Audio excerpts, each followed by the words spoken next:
Chris Cuomo stared into the camera with an expression he hoped was soulful instead of just sort of blank and idiotic, and he declared, quote, "Normally, I'm willing to twist any set of circumstances to put the president in a bad light, but this time I'm doing exactly the same thing. It is simply rude for the president of the United States to interrupt our intelligence officers while they're right in the middle of lying about him," unquote. Cuomo then attempted to storm off camera, but walked into the corner of the room and could not find his way out again. Fortunately, Don Lemon rushed into the corner to help Cuomo, and both men were finally rescued by the fire department. At ABC, George Stephanopoulos said, quote, "Speaking as a wholly fair and objective servile toady of the Clinton family, I say that it is our job as journalists to rush to the defense of unelected public officials who seek to undermine our democracy through covert conspiracies. We in the press must speak power to truth," unquote. When Stephanopoulos was told he'd gotten the journalist role exactly backwards, he resigned from ABC in disgrace and was promptly hired by the New York Times. Very angry former communist CIA mole John Very Angry Brennan sent out a very angry tweet saying, quote, "When I think of President Trump's actions, I use words like treason, opprobrium, and contumely to distract people from the fact that I'm a corrupt gasbag who used my post to manipulate the FBI into violating every norm of decency in order to oust a duly elected president," unquote. President Trump admitted he actually did feel bad about disrespecting the intelligence community, but said he would make it up to them by pardoning them after they were sent to prison where they belong. Trigger warning, I'm Andrew Klavan, and this is The Andrew Klavan Show. I feel hunky-dunky, life is tickety-boo.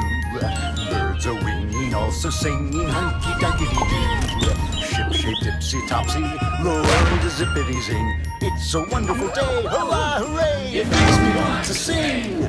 Oh, hurrah, hooray! Oh, hooray, hurrah! All right, another summer Klavanless weekend comes to an end. In mid-July, there's not much going on, so the Klavanless weekend, it's just all you see is just journalists' heads exploding and Democrat politicians going insane, saying nonsense. That's how they spend their Klavanless weekends. Michael Knowles is going to come on today and talk about Hollywood pedophilia, and I'll explain why. It's not just for fun. We're not doing this just for fun, but it is an actually interesting topic, and we will talk about it, and you will find out why it is relevant. But meanwhile, let's talk about the fact that it's summer, you're going out a lot, you're entertaining yourself, and you're flashing your credit card around so that by August, you should be able to look at your credit card debt and say, oh my God, my life is over. But instead of doing that, you might want to think about Lightstream. When you spend too much money on your credit card, the interest rates are incredible. But with Lightstream offers credit card consolidation loans from just 5.89% APR with autopay. That is way, way lower than the average credit card interest rate of over 18% APR. Credit cards just kill you if you don't pay them on time. But Lightstream will help you out if you have good credit, and my listeners can save even more than that with an additional interest rate discount on top of Lightstream's already low rates. Here's what you do. You get this discount by going to lightstream.com/Andrew. That is lightstream.com/Andrew. You could get your funds as soon as the day that you apply and get out of credit card debt. This is subject to credit approval. Rate includes 0.50% auto pay discount. Terms and conditions apply, and offers are subject to change without notice. Visit lightstream.com for more information.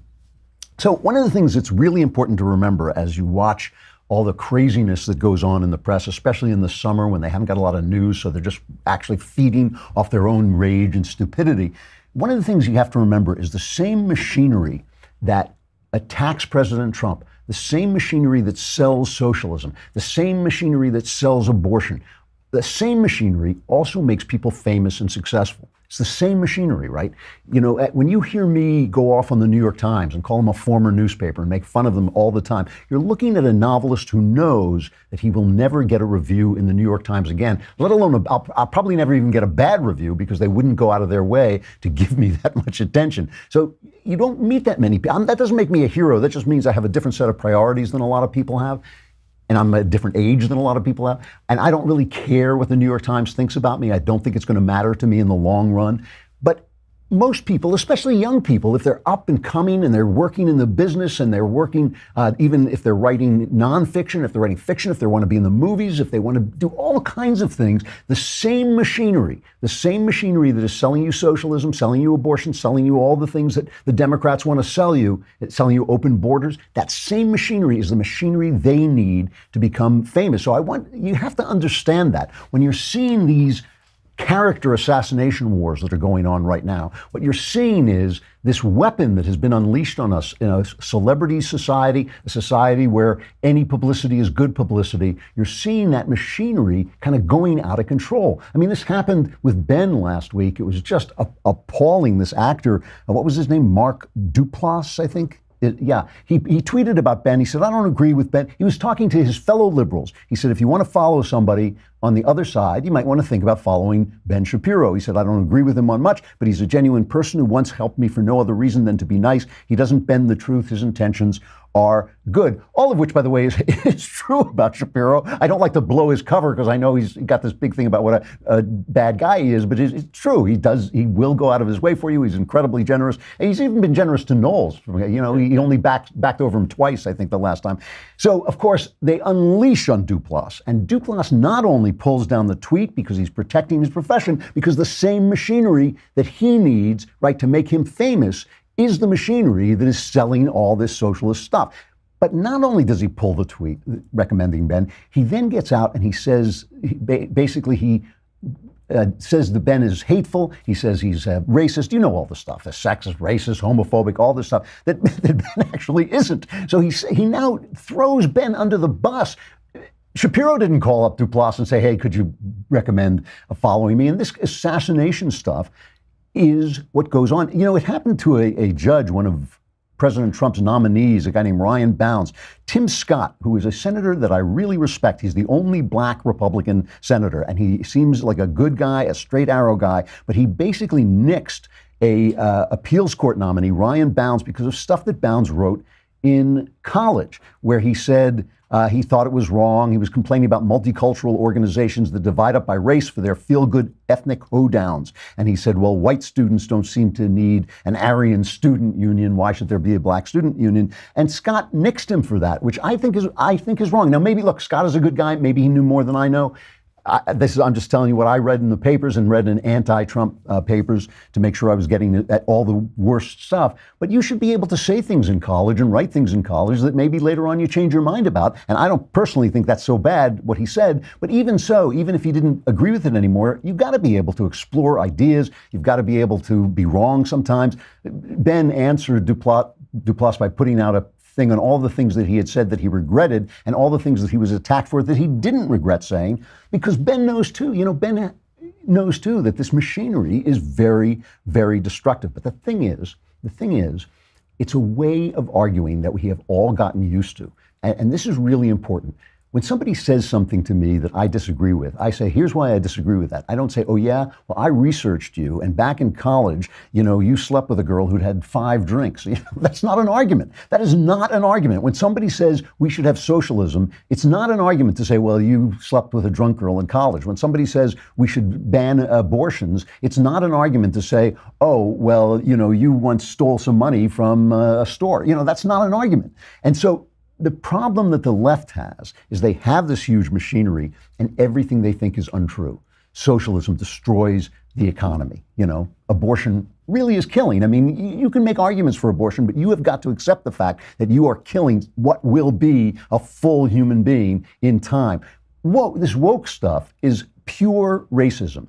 Even so-called corrective racism is racism. And because all this stuff is true and open borders do increase crime and they're just insane because you need borders to have a country, all these things, their arguments are bad. So character assassination is what they've got, right? And so they've built this big machine that not only sells democracy, this socialism, not only sells anti-democratic means, not only sells abortion, not only sells open borders, it also sells publicity. It also sells favor. Let me show you it's almost hilarious. It would be hilarious if it weren't so awful. Brian Stelter is plugging The Handmaid's Tale. Now, you all know The Handmaid's Tale is this dystopian thing based on a novel. I read the novel. I haven't seen the show. I will tell you that the show is made in part by people I know and people I have worked with who I think are as talented as anybody in Hollywood, as talented and intelligent. I'm sure the show is good. I just didn't happen to like the novel, so I didn't watch the show. But they're selling this, a dystopian show in which women have lost all their rights and they're forced to go around dressed like the flying nun in those big hats. I don't know what the point of those big hats are.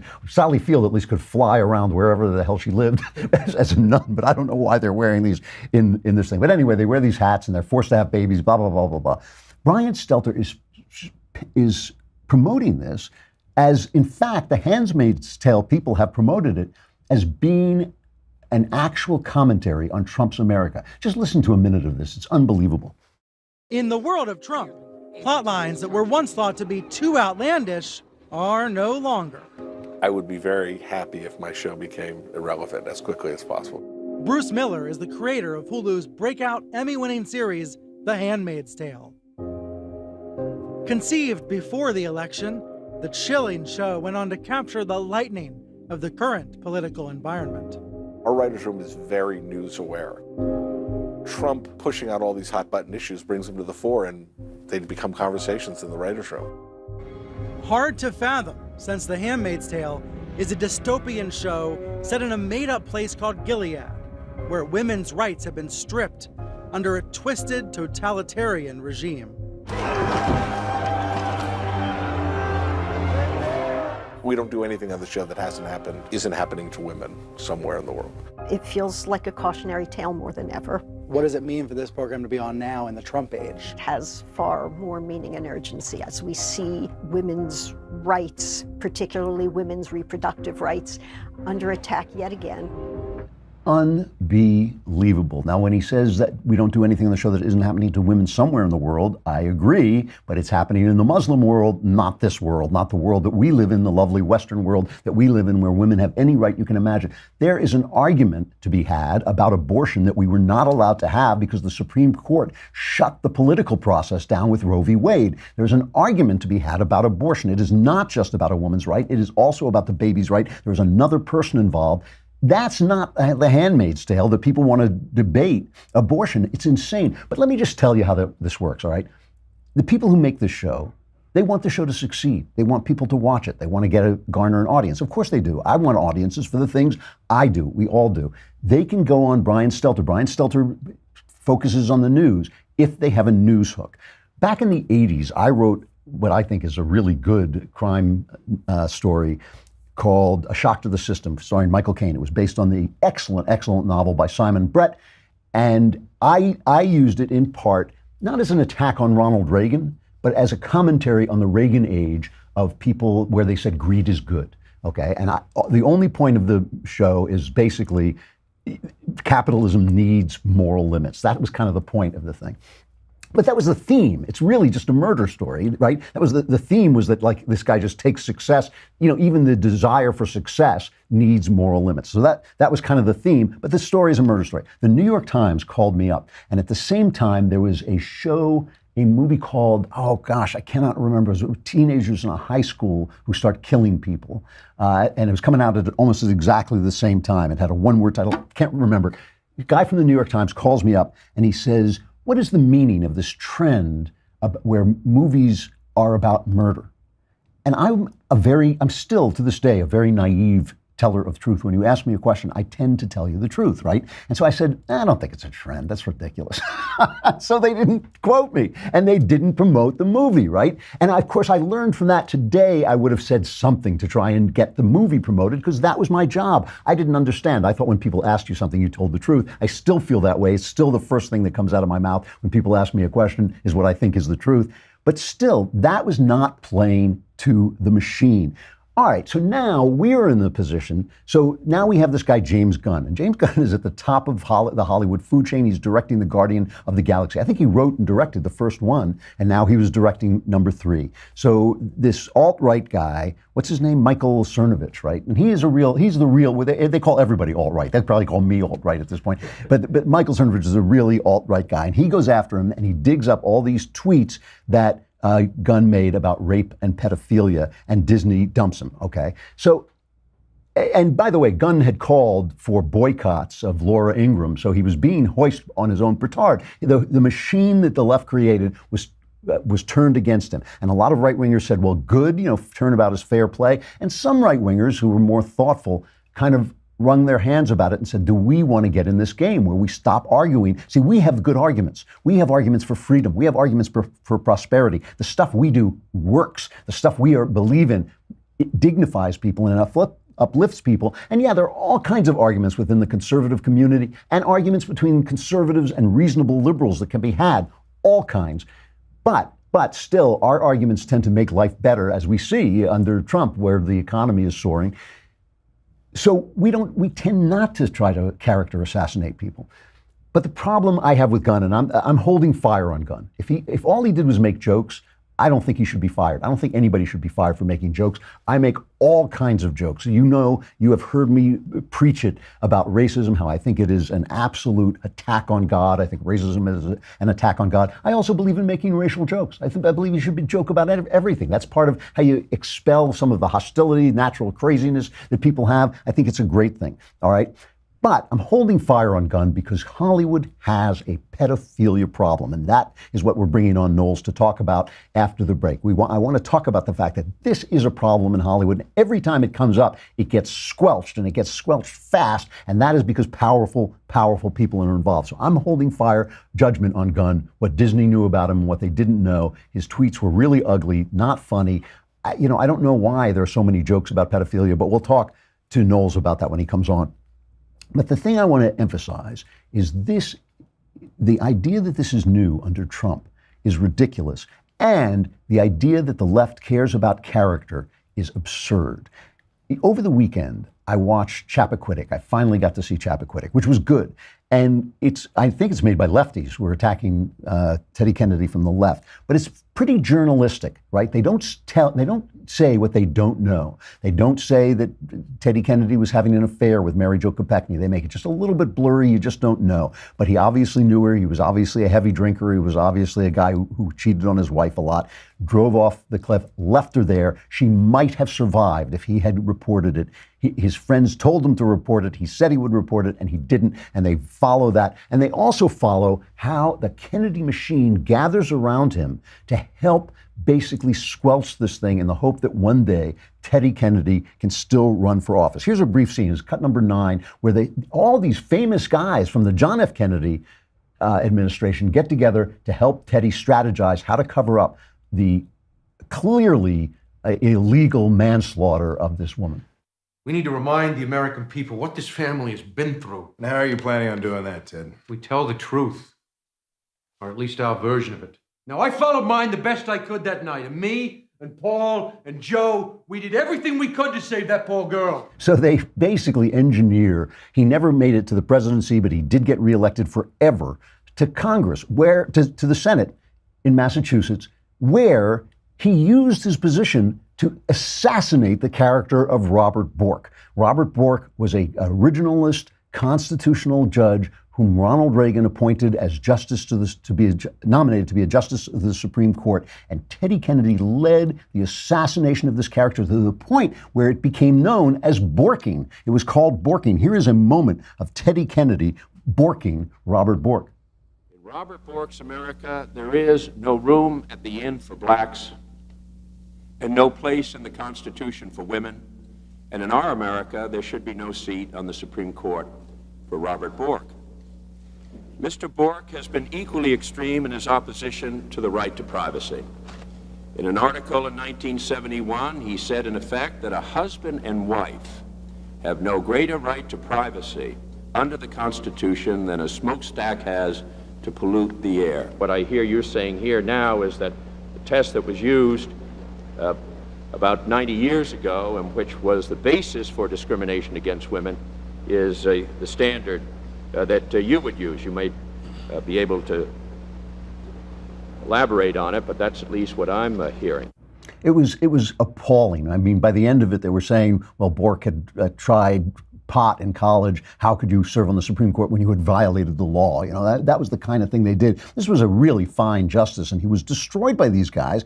It was appalling. And here is a guy who drove this woman off a bridge, left her there, went home to establish an alibi. There's no question that he did this, that Teddy Kennedy did this. And it looks like The people who found her said it looked like she did not drown in the car. She suffocated as the air ran out of the air bubble in the car, and it may have taken her as long as 25 minutes, which meant if he had gotten out, run to the nearest house, called the police, she might have been saved. I mean, it's an appalling story.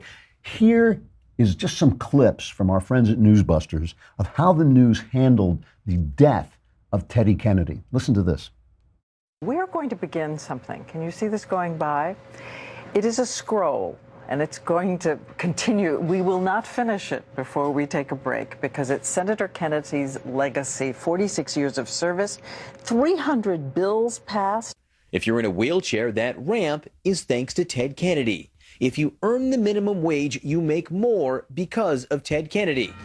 The heavens were weeping for Teddy Kennedy today. They forgot to mention if you find yourself suffocating in a car, that's because you can thank Ted Kennedy as well. My point is this, right? The character assassination machinery and the machinery that sells Democrats' version of America, the socialism, the America is always wrong, the open border, the abortion, this is the same machine. It is the same machine, and it has zero moral authority. And if people cannot stand up to that machine, if people are so ambitious, if they're so eager for good publicity, if they just are so desperate to have an acting career or a directing career, they can't stand up to that machine, then you have a machine for the destruction of conservatives, the destruction of conservatism, and the destruction of anyone who stands up against the Democrat deep state. I mean, that is what you have. And that's what we're seeing. And that is why it's kind of, that's why it's really hard for me to attack Trump, even when he does things I don't like, because I understand that Trump as a celebrity understands the machine and is using his celebrity to fight back against it. He's using essentially the same methods that they use on everybody else. And so like over the weekend, they released, it was Friday, they have these Friday news dumps. They finally released this FISA warrant that they've been trying to pry out of the FBI, and they redacted almost everything. But the fact was, it showed that when they asked for the ability to spy on Carter Page, a guy who had not been with the Trump campaign for months by the time they started spying on him, they said, oh, we have evidence that he was, that he was colluding with the Russians, and they used this Steele dossier, this stuff that was Russian propaganda bought and paid for by the DNC and Hillary Clinton. And they didn't say, they said, well, it may have been collected, in a footnote, they said it may have been collected by people trying to get, Oppo research on Donald Trump. But that could have been anybody, right? That could have been one of his fellows. It could have been Ted Cruz. It could have been anybody. They did not say its provenance. And they basically lied. It was just a mistake. And this actually does justify what Devin Nunes said was happening when he and his committee released that report saying this was unfair. So now they're seizing on the fact that there was this footnote to say, oh, this disproves everything the Republicans say. One of the most dishonest news pieces I have ever seen, and that is saying a lot, it was in the front page of the New York Times. They call it news analysis. Now, everybody who reads the New York Times with open eyes knows that news analysis means an editorial that we're putting on the front page. Even by that standard, this was incredibly dishonest. This is Charlie Savage writing this piece about this FISA warrant.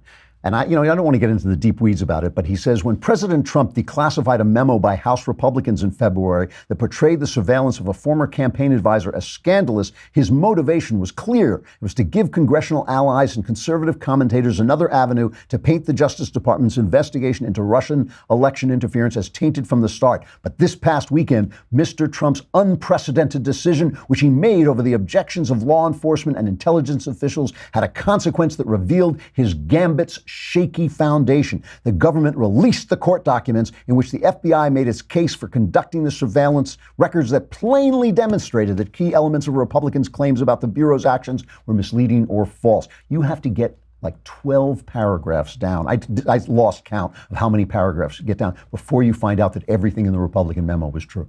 You have everything. And it just, he goes on and on and on before you get down to the bottom thing. And Adam Schiff, who, as I say, is playing by the Joe McCarthy handbook, no question about it.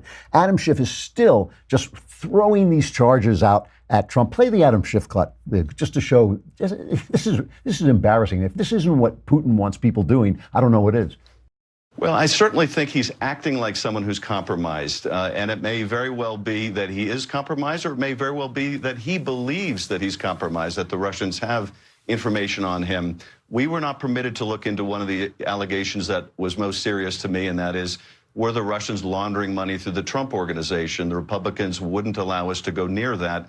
I hope that Bob Mueller's investigating it, because again, if that's the leverage the Russians are using, it would not only explain the president's behavior, but it would help protect the country by knowing that, in fact, our president was compromised. You got to play Trey Gowdy's response about Russian collusion. This is hilarious. Gowdy said there's no evidence of Russian collusion. Listen to this. I have not seen one scintilla of evidence that this president colluded, conspired, confederated with Russia. And neither has anyone else, or you may rest assured Adam Schiff would have leaked it. So that's why they've moved off of collusion onto obstruction of justice, which is now their current preoccupation. So if he had the evidence, Schiff would have leaked it. I mean, that's pretty good. So the point I'm making is always remember, if you make The Handmaid's Tale, and I'm not saying the show's no good. Like I said, it's made by some of the most talented people I've met out here. If you make The Handmaid's Tale, you go on Brian Stelter and say it's about Trump, you get the publicity you need, you get the audience you want. If you're Ben Shapiro and you get slimed, you're pretty much on your own. I mean, we will stand up for Ben because we know who he is, but Brian Stelter ain't going to do it. The New York Times is not going to do it. ABC, NBC, CBS are not going to do it, because the machine is all on one side, and it's the same machine that both slanders and creates the success that a lot of people are looking for. All right. We're going to talk about why I'm holding fire and judging whether James Gunn was just making jokes or not with Michael Knowles, as we talk about a little tiny problem that Hollywood has with little tiny people. Well, that is coming up. But first, I got to say goodbye to Facebook and YouTube. Come to thedailywire.com, and you could watch the whole show if you would just subscribe for 10 lousy bucks. You know, they're giving us hell on YouTube. They're making it so hard for us to promote our stuff on YouTube. So if you come on over to thedailywire.com for a lousy $100 a year, you can watch me, you can watch Ben, you can even watch Knowles if you've had a few, and you also will get the Leftist Tears tumbler, in which you can drink your Leftist Tears hot or cold.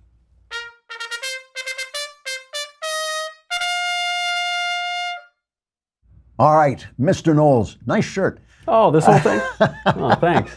This is the merch store is finally open, right?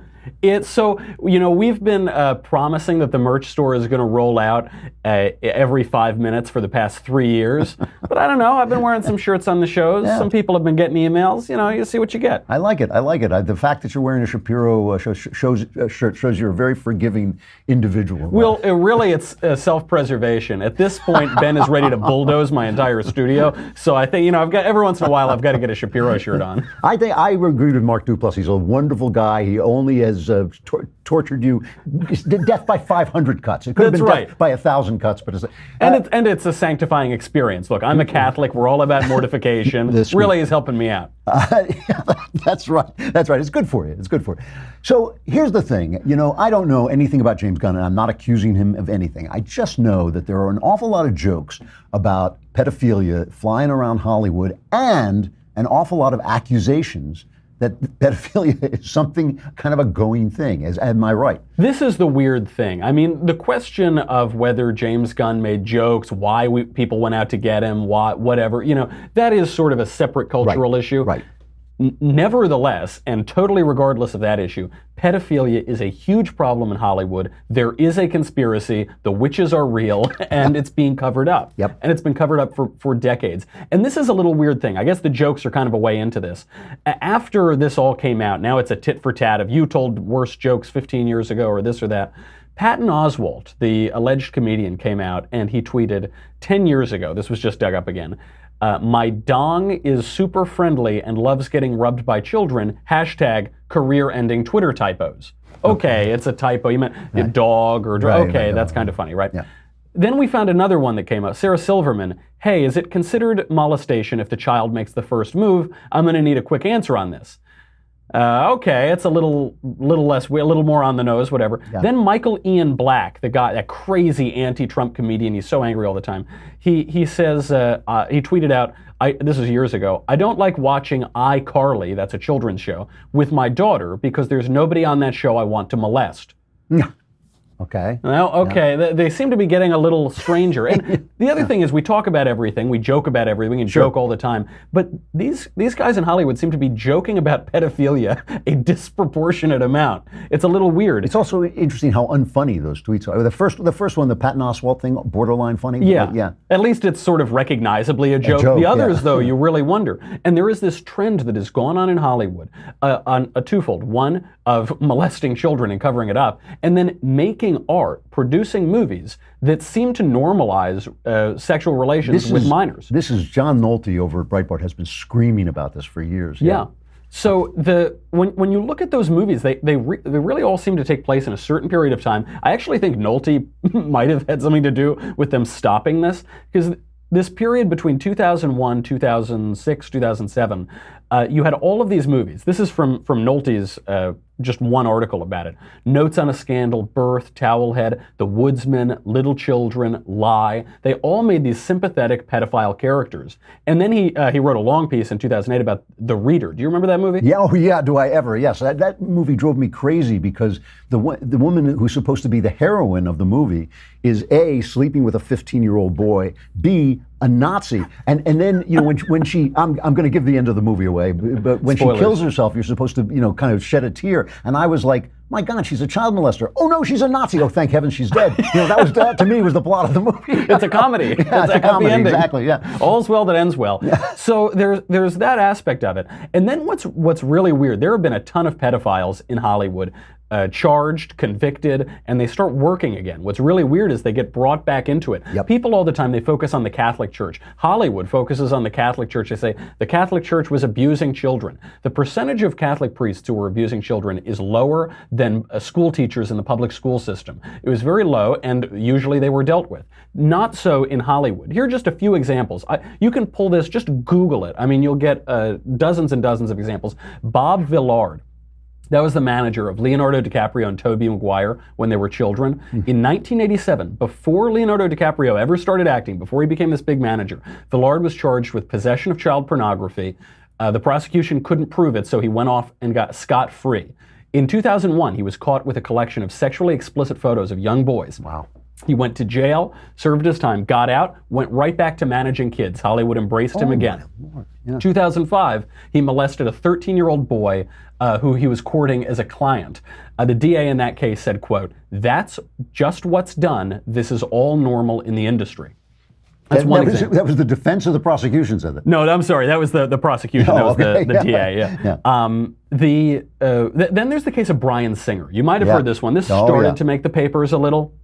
The director of X-Men, of The Usual Suspects. He was accused of assaulting sexually 3 teen boys, a 15-year-old and a 14-year-old, and like pretty violent assaults, giving them drugs, giving them booze, holding them down, forcing them against their will. Other children too. This is all sort of unproven, but there's a lot of clouds around him. He's still successful. And a lot of his friends have been accused by other people of hosting these parties, Hollywood parties with Bryan Singer. There's this guy, Mark Collins Rector. He owns a media company. He was accused of raping a young actor while holding a gun to his head. He also raped another actor, is accused of raping another actor, who was then given a role in Bryan Singer's film. He fled the country. The boys were awarded over $4 million by the court. On and on. Another friend of Bryan Singer, Brian Peck, he also went to jail for sexually assaulting a 15-year-old in between working on 2 X-Men movies. So he actually got a part in a movie after he went to jail for sexually assaulting this kid. And then after that, he was hired back by Disney, by the company that fired James Gunn, with his old job as a dialogue coach on a children's program. More and more. You remember seeing the Coreys, Corey Haim and Corey Feldman. Yep. They talked about their sexual abuse. Corey Feldman mentioned this, and Barbara Walters basically told him to shut up. How dare you make these accusations? She did. I mean, this is the woman who also normalized Fidel Castro. She did tell him to be quiet. He keeps saying, Feldman keeps saying that there's some very big guy who he's afraid to name. I was told once when I asked around about this to shut up, or I would end up in a ditch. I mean, I'm told by a friend, not by an enemy. It just said, you don't want to, you will disappear if you actually go after this guy. When I mentioned his name, and I don't have the proof, so I'm not going to slander the guy. But still, this is like an open secret. And when Corey Feldman came out with that stuff, people got nervous. They were scared. Bryan Singer, I have heard openly jokes about dating underage guys. That's I've heard that secondhand. But still, all these jokes, you think like, well, okay, jokes are jokes, but this permeates the industry. Yeah, this is a real problem. It's another sort of thing. If you were saying earlier, it's perfectly fine to make racial jokes as long as you're not racist. Yeah. As long as you're not a racist, right? There's a difference between making an Italian joke or a black joke or an Irish joke today, rather than making a black joke, in the antebellum South, or when there's a central problem in society. Perhaps people should address that. I mean, even it's what's so crazy, because you've had all of these kids allege these things. Elijah Wood talked about this. Yep. Corey Feldman, obviously. But we haven't even brought up Michael Jackson yet. Yep. We know Michael Jackson gave Coke cans full of wine that he called Jesus juice to children. He regularly slept with multiple children in his bed who he was not related to. We know because investigators found it. He kept a huge stash of porn, as well as a sexual imagery featuring children, S&M, sadomasochism, animal torture, and sacrifice. This is all according to that 2003 investigation. Images of children being tortured, nude children, all of this. He kept photos of Macaulay Culkin, stuffed animals, really crazy stuff. He was accused multiple times of child molestation. What happened? He got off. He was acquitted. Yeah. And so many other people. There was another guy who was accused of, Martin Weiss. He was a manager used by Nickelodeon and Disney as a talent scout. He was accused of sexually assaulting a kid between the ages of 11 and 14. He pled no contest. He was released the day he was sentenced. They said, oh, time served, you're out. And they get to go right back to Hollywood. It's really, I was talking about the fact that I finally watched the movie Chappaquiddick, and they depict Mary Jo Kopechne's parents as kind of thankful to Teddy Kennedy because they're so in awe of him. He's so powerful. He was such an important person in their daughter's life. Yeah. And the press trying to basically clean up Kennedy's act. We're constantly quoting the parents saying, we're past it, we want to let it go. Same thing with Michael Jackson. The parents came in and said, oh no, we had no problem with this. But because people are so enamored of celebrities, because they really don't understand the level of evil that famous people can commit while still looking great on television, because they don't understand this, it really is up to law enforcement and people in the know to condemn these people. And that is why I simply do not think a guy who goes to prison for molesting children should be welcomed into any community after that. I think that these people don't change. You don't grow out of that stuff. You may stop doing it, and good, you should be able to get a job, but not necessarily at the top of Hollywood, and not necessarily in an industry that really is suspect of having a mafia of people doing this. And by the way, there is example after example of these people who go to jail for molesting children in Hollywood. They get out, they go right back to the industry, they go right back to molesting them again. It's on and on. And by the way, the problem is pretty deep. It's pretty disgusting, because when Corey Feldman went out, I believe in 1993, he named the people who abused him. He accused people outright. Before the statute of limitations ran out, nothing happened. Yep. Nothing was done about it, which means that the problem runs a lot deeper. This is not just a matter of jokes. Perhaps people telling jokes get swept up in it, or perhaps there's something deeper. There is a question with James Gunn that he may have corresponded and publicly corresponded with a person who was convicted of possessing child pornography about that kind of material. That's a question that's left for James Gunn. Is it just jokes, or is it more than just jokes? I mean, if we're going to fire people over Me Too, which by the way, some of this Me Too stuff I'm kind of against. When they throw a guy out who's been misbehaving and everybody knew it, my feeling is, well, if everybody knew it, everybody should be thrown out, or nobody should. Let him stay and change the rules. But if adult women are going to say, well, I said yes, but I meant no, and I didn't object. Well, who's going to defend children? I mean, if we're going to stand up for women, which is fine with me, aren't we going to stand up for children too? It is just absurd. It really is. It's an unpleasant topic. I'm sorry you had to deal with it, but I think it is really important that people understand that something is genuinely rotten on this subject in the state of Hollywood. Well, I have to tell you, it is a thoroughly and profoundly unpleasant topic. But you also made me watch South Side with you and Barry that time. Was worse. So all right.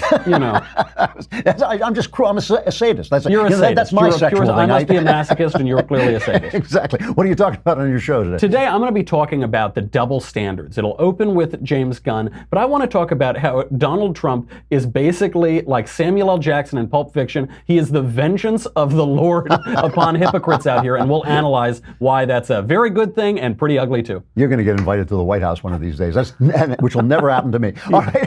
I'll see you later, Knowles. Thanks a lot. Drew. Really, really interesting. All right, let's do our crappy culture.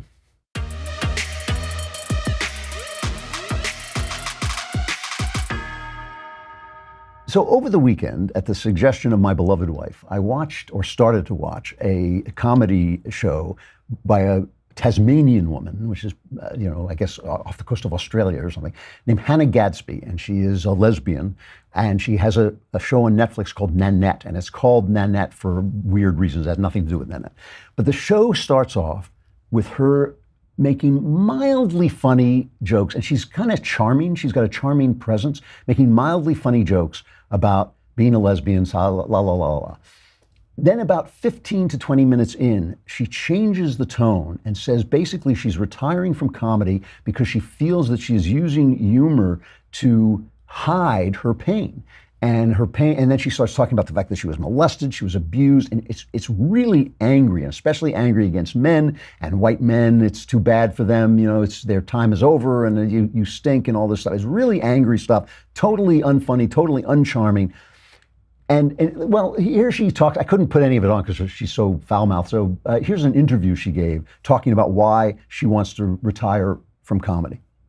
Well, I think in real life, there's real power in the humor, to do it with humor. And, because that, when you talk about things with such weight, it doesn't do anything. In fact, it weighs you down more. To do it, to talk about those things with a friend with lightheartedness or the attempt at humor is an attempt to connect. But we're living in a very uneven world at the moment. So when I stand on stage, I'm a second-class citizen, trying to make there's straight people laugh. I'm not interested in making them feel better anymore. She's not interested in straight people anymore. So like she's at war, now she just wants the anger, she just wants the pain. At Ricochet, my pal John Gabriel wrote a spectacular piece, really great read. You should look at it, called The Left Gives Up on Comedy. And he talks about how this basically deconstruction of her own show was praised. And he says the New York Times acclaims the set as comedy arguing against comedy. According to The Atlantic, the most radical thing Hannah Gadsby does in Nanette is simple. She stops being funny. Cosmopolitan raves. I cried just thinking about Hannah Gadsby's new stand-up set Nanette. Those definitely aren't tears of joy. Perhaps Gadsby is dropping stand-up comedy for stand-up tragedy. Halfway through her set, the Australian comic officially announces that she's retiring. It's probably not the form to make such an announcement, she adds. Anyway, he goes on to say that Gadsby is just the latest progressive giving up jokes. Comedians' mostly celebrated moments these days are laughter-free. Jimmy Kimmel was praised for weeping through a monologue about healthcare policy. Kathy Griffin fainted during her stand-up set about blowback from her faux Trump beheading. Saturday Night Live highlighted a somber musical elegy to Hillary Clinton. In a 2017 wrap-up, the New York Times enthused that the most memorable moments of the year in comedy were not funny. And John Gabriel ends at Ricochet. He ends this age of political buffoonery, media panic, and perpetual outrage is a comedy goldmine right when many comedians are losing their sense of humor. The thing is, of course, comedy comes from pain, and of course, comedy comes from anger. We all have pain. We all have anger. Comedians are people who can translate that into something golden. How would it be if I started telling a story, if I wrote the next season of Another Kingdom and I put it up and halfway through I said, the only reason I can tell these stories is because I've been through a painful emotional journey myself. That is what informs my knowledge of mankind. And now I'm going to stop the story. I'm tired of telling the story. I'm just going to tell you about my emotional pain. It's cheating. It's not what I'm there to do. It's not doing your job. I'm sorry she's in pain. And by the way, I think she's right that comedy can reopen the wounds. I know that writing fiction does. I know that one of the things I really dislike about writing fiction is that I have to leave pathways open to pain that I would have long been over. childhood things and that I would long have been over if I weren't constantly reopening the wounds to get at the source of feeling that I put into stories. That's part of my job. If I don't want to do that job anymore, I can stop. But it's none of your business. I don't have to bother you about it. You're not paying for that. You're paying for the story. You're paying for the comedy. This is deconstructing something to the point where there's no longer the thing that you are paying to get. And as Gabriel points out in his excellent piece, The Left Gives Up on Comedy, she's there to entertain. We're here to be entertained. We have our own pain. We have our own anger. We want some comedy to get us away from that. And if she is so angry that she can no longer laugh, maybe she's right. She should retire, but she should also get a psychiatrist. All right. I'm Andrew Klavan. This is the Andrew Klavan Show. We will be back again tomorrow. We have got Daniel Silva tomorrow. Yeah. Excellent interview with the great thriller writer Daniel Silva. He was just terrific, and it was a really good interview. Be there then. We will be there as well.